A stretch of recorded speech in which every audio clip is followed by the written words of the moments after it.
श्रीमद्हंससमारम्भां सनकादिकमध्यमाम् अस्मदाचार्यपर्यन्तां वन्दे गुरुपरम्पराम्। श्री निम्बार्क भगवान की जय हो, श्री वृंदावन बिहारी लाल की जय हो। अभी मेरे भाई बहन इस विश्व का सर्वश्रेष्ठ पर्व, सर्वश्रेष्ठ दिन आने वाला है, जिसको गुरु पूर्णिमा बोलते हैं, गुरु पर्व जिसको बोलते हैं। लेकिन उसका मूलभूत जो नाम है वो नाम है व्यास पूर्णिमा। क्या नाम है? व्यास पूर्णिमा। क्योंकि सज्जनों, इसी दिन ही, इसी पूर्णिमा को ही श्री महर्षि वेदव्यास जी, उनका प्राकट्य हुआ इस दिन, इसलिए व्यास पूर्णिमा इसका नाम है। और एक बड़ी प्यारी बात आप सबको मैं बताऊं कि व्यासोश्चिष्ठम जगत सर्वम। आज पूरा विश्व जो कुछ भी बोल पा रहा है, जो कुछ समझ पा रहा है, जो कुछ कह पा रहा है, जिन शब्दों का उच्चारण कर पा रहा है, वो कहीं ना कहीं घुमा फिरा करके वो सभी महर्षि वेदव्यास जी का ही जूठन है।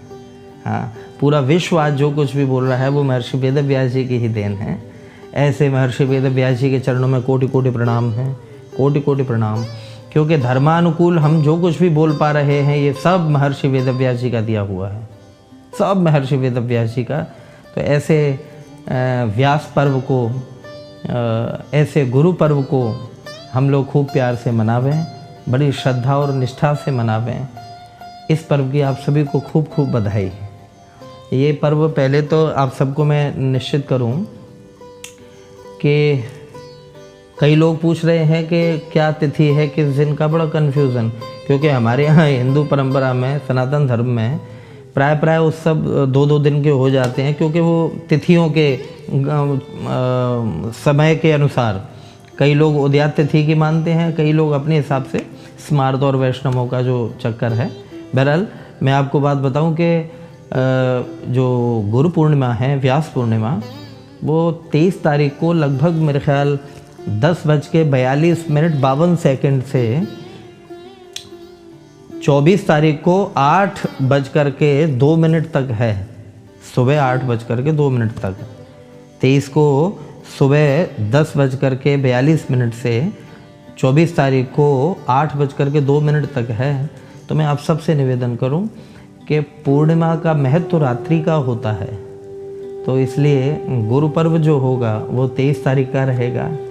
जो लोग अपने अपने गुरुदेव का पूजन करेंगे, आदि उस परंपरा से जुड़ेंगे, वो पर्व जो है वो 23 तारीख का होगा। और व्रत का जो रहेगा, व्रत जो लोग रहते हैं गुरु पूर्णिमा का, वो 24 तारीख का रहेगा। तो ऐसा ये सब विधान है। सबसे एक प्यारी बात बताऊं कि गुरु पर्व अपने आप में अद्वितीय है। क्योंकि हमारे महापुरुष कहते हैं, श्रीमद् भागवत जी में भी कहा है, नृदेह माध्यम सुलभम सुदुर्लभम प्लवम सुकल्पम गुरुकर्णधारम। ये मानव देह ही ऐसा देह है जिससे हम इस भवसागर को पार कर सकते हैं, जिसको मुक्ति कहते हैं, जिसको पायो परम विश्राम। श्री गोस्वामी तुलसीदास जी ने जो कहा है, ये जो कुछ भी प्राप्त कर सकते हैं हम सब लोग, मेरे भाई बहन, इस मानव देह से ही कर सकते हैं। भगवान का नाम ले सकते हैं, सत्संग कर सकते हैं, लोगों का हित कर सकते हैं। महर्षि वेदव्यास जी ने एक बड़ी प्यारी बात कही कि 18 पुराणेषु व्यासस्य वचनद्वयम् परोपकाराय पुण्याय पापाय परपीडनम। कितनी गजब की बात कही महर्षि वेदव्यास जी ने कि 2 परोपकार करना सर्वश्रेष्ठ पुण्य है और दूसरे को दुख पहुंचाना सबसे बड़ा पाप है,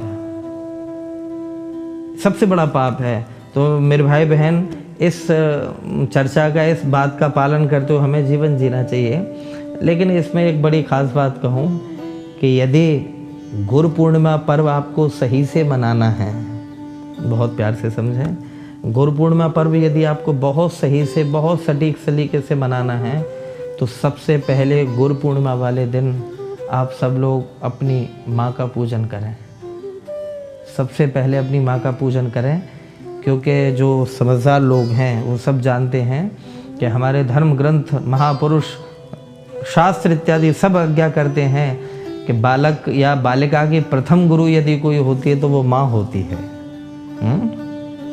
क्या प्रथम गुरु यदि कोई है तो वो माँ है। तो यदि वास्तविकता में आप गुरु पूजन करना चाह रहे हैं तो सबसे पहले अपनी माँ का पूजन करें, माँ को प्रणाम करें, माँ के चरणों में चंदन लगावें, चरणोदक लें। आहा, आनंद होगा, जीवन में आनंद होगा। आप देखिए कितना वृद्धि को प्राप्त करेंगे, आप हर तरफ से वृद्धि को प्राप्त करेंगे। अपने पिता के चरणों में प्रणाम करें, क्योंकि सबसे प्रथम गुरु यदि होते हैं हम सभी के, इस मानव मात्र के, तो उनके माता पिता होते हैं। क्योंकि सबसे पहले वही सिखाते हैं, बेटा चलना कैसे है, बेटा खाना कैसे है, बैठना कैसे है, बात कैसे करते हैं। आपकी तोतली वाणी को भी वो सुधार करके कहाँ से कहाँ आदि आप सब समझ रहे हैं।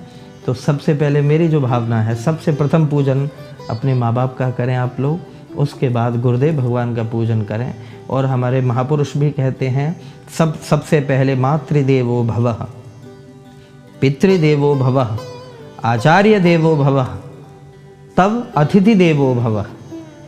तो गुरुदेव को तीसरे नंबर पर प्रणाम किया। और लेकिन जो इस महापुरुष परंपरा से चल रहे हैं, संत महापुरुषों की परंपराओं से जो लोग चल रहे हैं, उन सभी से निवेदन कि सबसे बड़ी बात, जो लोग अपने गुरुओं से जुड़े हुए हैं, तो सबसे पहली बात, कभी भी गुरु कोई शरीर नहीं होता। समझ रहे हैं? ऐसा नहीं होता कि हमने फलां को बना लिया, फलां को बना लिया, फलानों को, ना। गुरु एक परंपरा से अनुग्रहित होता है, खुद भी वैष्णव परंपरा जो होती हैं उन परंपराओं से खुद भी अनुग्रहित होते हैं, और उसके संपर्क में आने वाले शिष्य को भी उसी परंपरा का रस और स्वाद और वो मंत्र देते हैं। वो गुरुदेव होते हैं। गुरुदेव कोई महज हाड़ मांस का पुतला नहीं होता मेरे भाई बहन, जो हमारे महापुरुष कहते आए हैं जिन बातों को। गुरुदेव कोई हाड़ मांस का पुतला नहीं होते। लेकिन जो गुरु हैं उनको भी चाहिए, उनको भी चाहिए। कहा है ना कि गुरु गोविंद दो खड़े, काके लागू पाए, और बलिहारी गुरु आपकी जो गोविंद दियो मिलाए हैं। गुरु की बलिहारी है, गुरु की बलिहारी है। लेकिन मेरे भाई बहन, ये शिष्य की निष्ठा है। गुरु खुद ही अपने आप को गोविंद से बड़ा मानने लग जाए, ये समझदारी नहीं है, धूर्तता है, ये पाखंडवाद है, ये पाप है। ये शिष्य माने कि मेरे गुरुदेव भगवत तुल्य हैं, शिष्य की निष्ठा हो, लेकिन गुरु ही अपने आप को भगवत तुल्य मानने लग जाए, ये पाप है, ये पाप है मेरे भाई बहन।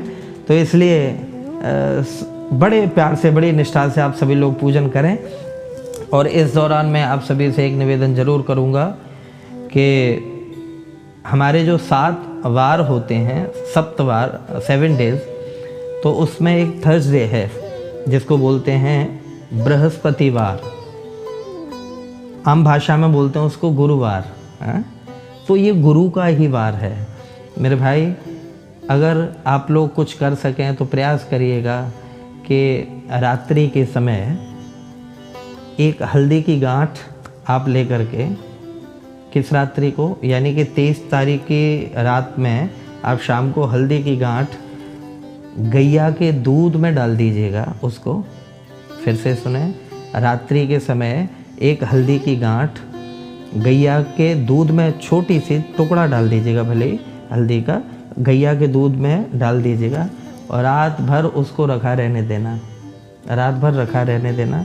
श्री गोपाल जी के सामने, ठाकुर जी के सामने, अपने पूजा गृह में, ऐसी जगह नहीं कि जहाँ पर कोई चूहा बिल्ली जूठा कर जाए, ठाकुर जी के सामने उसको सुरक्षा से आप रखें उसको। और सवेरा होने पर मेरे भाई बहन, कुल्ला मंजन करने के बाद में, स्नान ध्यान करने के बाद में, गोपाल जी का पूजन करने के बाद में, पूरे घर वालों को उस दूध का प्रसाद दीजिए, भले थोड़ा थोड़ा पड़े, उस दूध का प्रसाद दीजिए। आप अपने जीवन में एक अलग ताजगी का अनुभव करेंगे।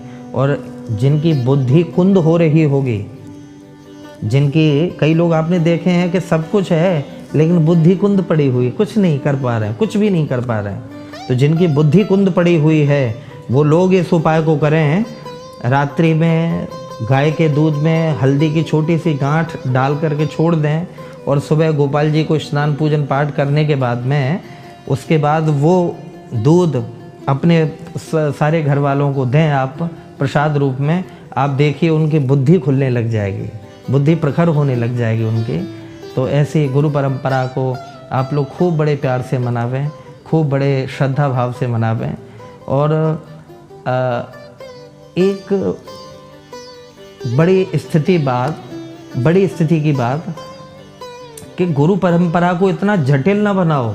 मैं आप सबसे निवेदन कर रहा हूँ, गुरु परंपरा को इतना जटिल, इतना कठिन ना बनाओ कि आजकल वृंदावन में मैं देख रहा हूँ कि गौड़िया संप्रदाय के लोग निम्बार्कियों से मिलने में दिक्कत हो रही है, उनको निम्बार्कियों को फलाने किसी से मिलने में दिक्कत हो रही है, रामानंदियों को रामानुजी से हो रही है, रामानुजियों को वैष्णव गौड़िया संप्रदाय वालों से हो रही।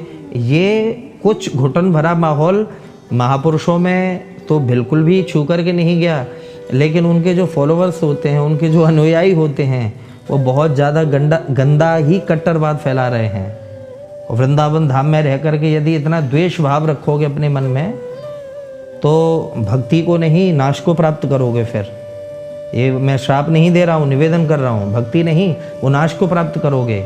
अरे आप एक बात बताइए, श्री राधा वल्लभ परंपरा में बाल भाव की सेवा है, श्री किशोरी जी के भाव से सेवा है, वल्लभी परंपरा में बाल भाव की सेवा है, निम्बार्क परंपरा में बिल्कुल युवा प्रौढ़ जो है हमारे युगल सरकार जो है उस स्वरूप की सेवा है, गौड़िया संप्रदाय में विरह भाव की सेवा है तो हमारे ठाकुर जी की कन्हैया की है ना सारी पूजा सेवा। तो फिर आपस में इतना मतभेद क्यों कर रहे हो? और इतना मतभेद करोगे तो ऐसा ना हो कि यहाँ पर भी कई वाद शुरू हो जाएं। और वाद से मतलब समझ जाओ आप लोग, आजकल बहुत बात घूम रहा है ना, नक्सलवाद, माओवाद, आतंकवाद, फलानावाद, ढिमाकावाद, ये बात घूम रहा है ना। तो अगर इतना ही जटिल बनाते जाओगे तो यहाँ भी किसी न किसी बात को जन्म दे दोगे। मेरे भाई, ये श्री कृष्ण के प्रेम की भूमि है, श्री धाम वृंदावन। यहाँ पर इतना कट्टरवाद मत फैलाओ कि नहीं उनसे मत मिलना, नहीं तो हमारा परंपरा खंडित हो जाएगी। अरे उनसे नहीं मिलना, परंपरा में सब विघ्न हो जाएगा या परंपरा का रस भंग हो जाएगा। अरे मेरे भाई, हम लोग बस वही कर रहे हैं कि हाथी है, किसी ने हाथी की सूंड पकड़ी हुई है, किसी ने पूंछ पकड़ी हुई है, किसी ने पैर, किसी ने कान, जिसके हाथ में जो चीज़ आई वो पकड़े हुए है और वो बस उसी को ही सब कुछ मान रहा है कि नहीं। पूंछ वाला कह रहा है कि नहीं हाथी ऐसा है, सूंड वाला कह रहा है बोले ऐसा तो है ही नहीं, हाथी ऐसा है। तब पैर वाला कह रहा है बोले नहीं हम तुमको नहीं मानते, हाथी तो ऐसा है मोटा मोटा सा। मेरे भाई, यही बेवकूफ़ी हम लोग कर रहे हैं। वो स्वयं परमात्मा प्रेम अवतार हैं। संपूर्ण परंपराओं में श्री ठाकुर जी की ही पूजा है। तो एक कृष्ण को माने, एक किशोरी राधा रानी को माने, लेकिन आपस में इतना द्वेष भाव उत्पन्न न करें। थोड़ा कहना बहुत समझना। और गुरु पर्व को, गुरु पूर्णिमा को बड़े प्रेम से मनावें, खूब प्रेम से मनावें। आप सभी लोगों के मंगल की कामना। गुरु पूर्णिमा की एक बार, व्यास पर्व की एक बार फिर से आपको खूब बधाई। जय राधे, राधे राधे।